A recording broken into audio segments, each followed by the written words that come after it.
Le 17 décembre 2021, Netflix dévoile Squid Game, une série qui devient rapidement l'un des plus grands phénomènes de la plateforme. Avec son concept très simple, elle met en scène 456 participants qui ont été choisis à cause de leur dette astronomique ou parce qu'ils étaient perçus comme inutiles à la société. Ils ont tous un objectif, gagner 45,6 milliards de won en jouant à des jeux d'enfants. Mais il y a un piège, les perdants ne sont pas seulement éliminés du jeu, ils sont éliminés aussi de la vie. Je vous fais pas de dessin.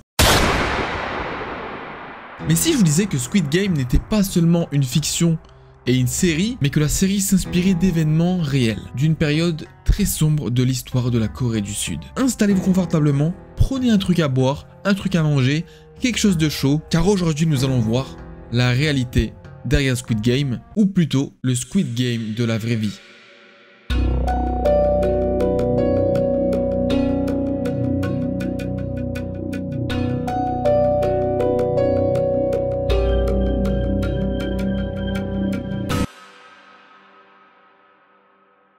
Dans les années 1980, la Corée du Sud est en pleine transformation. Après des décennies de guerre et de pauvreté, la Corée a envie de devenir une puissance mondiale. Et en 1988, la Corée du Sud accueille les Jeux Olympiques. Et pendant les Jeux Olympiques, le monde entier aura les yeux rivés sur la Corée du Sud. Mais il y a un problème en Corée du Sud, c'est que le pays n'a pas envie d'accueillir ces Jeux Olympiques en laissant apparaître les mauvais côtés de la Corée du Sud, à savoir la pauvreté, les personnes sans abri, les orphelins, les handicapés et toutes les autres personnes considérés comme indésirables. En gros, on ne veut pas montrer à la télé des gens qui dorment dans la rue, des enfants qui n'ont pas de parents. Et du coup, le gouvernement a une idée, c'est de créer des centres pour aider ces personnes, en leur donnant de la nourriture, un toit où dormir, des soins pour les personnes malades. Sur le concept, c'est plutôt une bonne idée. Mais vous vous doutez bien que si je fais une vidéo aujourd'hui, c'est que ça s'est pas du tout passé comme prévu.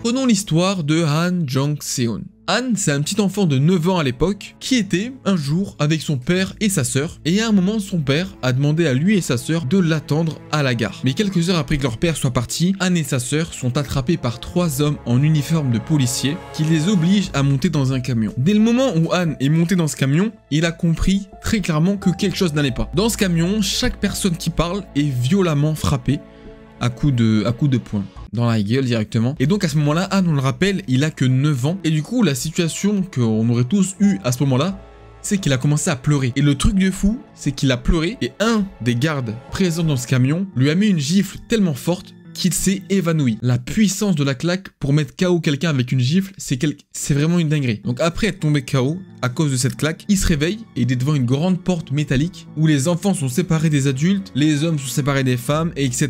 Et à ce moment-là, on se rend compte que du coup, le fonctionnement de ce camp, qui est appelé The Brothers Home, désolé pour mon accent anglais, qui veut dire la maison des frères. Les frères qui te foutent des claques, qui te mettent KO, bon, je suis pas sûr. Et on se rend compte que cet endroit, tout comme Squid Game, a des règles très strictes. Et si vous ne suivez pas ces règles, ça se passe très mal. Parce que dans Squid Game, les perdants des jeux sont éliminés. Ici, à Brother Home, les personnes qui ne suivent pas les règles sont tabassées. Et certains sont même tabassés jusqu'à mort. Et comme dans Squid Game aussi, à leur arrivée au camp, toutes les personnes reçoivent un uniforme avec un numéro, et du coup tout leur nom, leur identité, tout ça on oublie. Maintenant, ils s'appellent juste par des numéros. Mais contrairement à Squid Game par contre, ici, il n'y a pas de jeu d'enfant, il n'y a pas d'argent à gagner. Les gens essaient juste de rester en vie, et déjà ça, c'est très compliqué. Dans le Brothers Home, la journée commence à l'aube et se termine très tard dans la nuit. Les personnes sont obligées à travailler 15 à 20 heures par jour, c'est une dinguerie. Et si quelqu'un a le malheur de montrer qu'il est fatigué ou de montrer qu'il en a marre, les gardes n'hésitent pas à le frapper. Et donc Han, celui qui s'est fait enlever avec sa sœur, raconte d'ailleurs qu'il a vu de ses propres yeux des gens mourir sous les coups des gardes, juste parce qu'ils ne voulaient pas travailler ou qu'ils avaient mal fait leur travail.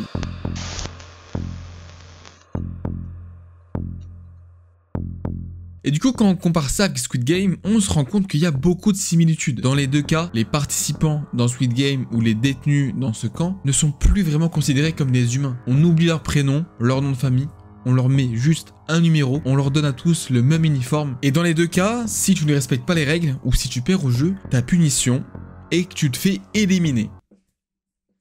À vie. On te tue quoi. Quand on pense du coup aux uniformes qui sont les mêmes, aux gardes qui on sait ne parlent pas avec les détenus, ils font que les frapper ou les tuer dans Squid Game. Et on sait aussi que, comme dans Squid Game, le maître du jeu, les gens ne le connaissent pas. Dans Brothers Home, les chefs de ce camp n'ont jamais été retrouvés. Ils se sont volatilisés dans la nature. Alors qu'il faut savoir que c'est la Corée du Sud qui a financé ce camp. C'est un petit peu bizarre. Je ne sais pas.